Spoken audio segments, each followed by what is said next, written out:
രാവിലെ എനിക്ക് ഏറ്റവും ഇഷ്ടപ്പെട്ട ഒരു കോമ്പിനേഷൻ ബ്രേക്ക്ഫാസ്റ്റാണ് കേട്ടോ. ഞങ്ങൾക്ക് എല്ലാവർക്കും ഭയങ്കര ഇഷ്ടമാണ്.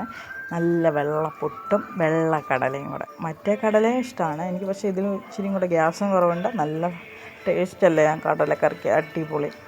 അപ്പോൾ ഇന്ന് ഇഷ്ടമുള്ള ബ്രേക്ക്ഫാസ്റ്റാണ് പുട്ടും കടലയും. കടലക്കറി നമുക്ക് വെക്കാം കേട്ടോ. കടല വേവിച്ച് വെച്ചിട്ടുണ്ട്, മാറ്റി വെച്ചിരിക്കുകയാണ്. ചീനച്ചട്ടിക്കകത്തോട്ട് എണ്ണ വെളിച്ചെണ്ണ ഒഴിച്ചു. എണ്ണ ചൂടായി കഴിയുമ്പോഴത്തേക്കും കടുകൊക്കെ ഇട്ട് ഇഞ്ചി വെളുത്തുള്ളി സവോള എല്ലാം അരിഞ്ഞു വെച്ചിട്ടുണ്ട്.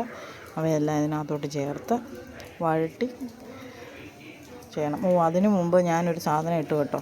എന്താണെന്നറിയോ? പട്ടയും ഗ്രാമ്പും പെരുംജീരകവും. അത് നല്ല ടേസ്റ്റാണ് കേട്ടോ കറിക്ക്. ഞാൻ ആ കാര്യം ഓർത്തില്ല പറയാൻ വേണ്ടിയിട്ട്. അപ്പോൾ അതെല്ലാം ഇട്ടിട്ട് പിന്നെ ഇഞ്ചിയും വെളുത്തുള്ളിയും സവോളയും കൂടെ നന്നായിട്ട് വഴട്ടി പൊടികൾ ചേർക്കണം. മല്ലിപ്പൊടി, മഞ്ഞൾപ്പൊടി, മീറ്റ് മസാല, മല്ലിപ്പൊടി ഇതെല്ലാം ചേർത്ത് നന്നായിട്ട് വഴറ്റിയിട്ട് വേവിച്ച കടല അങ്ങോട്ട് ഇടുക. പിന്നെ കുറച്ച് കടല എടുത്ത് നമുക്ക് എന്ത് ചെയ്യണം, അത് ചേർക്കണം, അരച്ച് ചേർക്കണം. അപ്പം നല്ല കറിക്ക് നല്ല കൊഴുപ്പ് സൂപ്പറായിട്ട് കിട്ടും. നമുക്കറിയാമല്ലോ കടലക്കറി വെക്കാൻ. ഞാനിങ്ങനെയാണ് ചെയ്യുന്നത്.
നമുക്ക് കടലക്കറിക്ക് കൊഴുപ്പ് കൂടാൻ വേണ്ടി ഒരു സംഗതി ഇതെന്നാന്ന് മനസ്സിലായോ? ഇതാണ് വേവിച്ച് വെച്ച കടല തന്നെ. നല്ലതായിട്ട് ഇത് അരച്ച് ഇതിനകത്തോട്ടും കൂടി ചേർക്കുമ്പോൾ കറിക്ക് നല്ല കൊഴുപ്പ് കിട്ടും. മനസ്സിലായോ? നിങ്ങളിങ്ങനെയൊക്കെ ചെയ്യുന്നുണ്ടെന്ന് എനിക്കറിയാം. ഞാൻ ചെയ്തത് ഞാൻ പറഞ്ഞെന്നേ ഉള്ളൂ കേട്ടോ.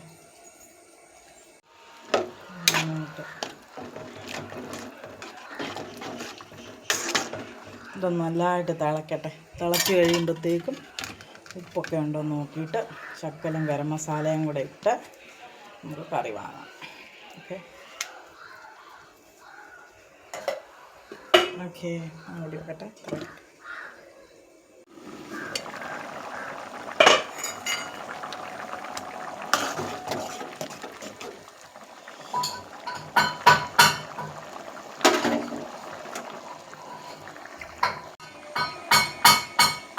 ഗരം മസാല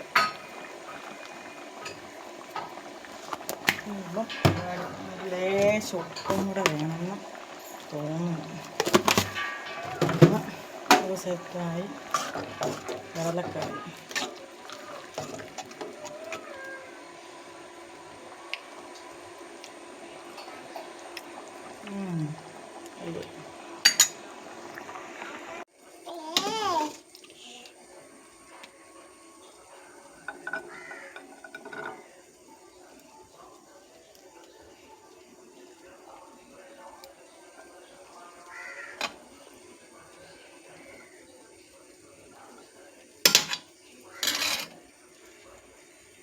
ഈ വീഡിയോ ഇഷ്ടപ്പെട്ടെങ്കിൽ ലൈക്ക് ചെയ്യാനും ഷെയർ ചെയ്യാനും സബ്സ്ക്രൈബ് ചെയ്യാനും മറക്കരുത് കേട്ടോ.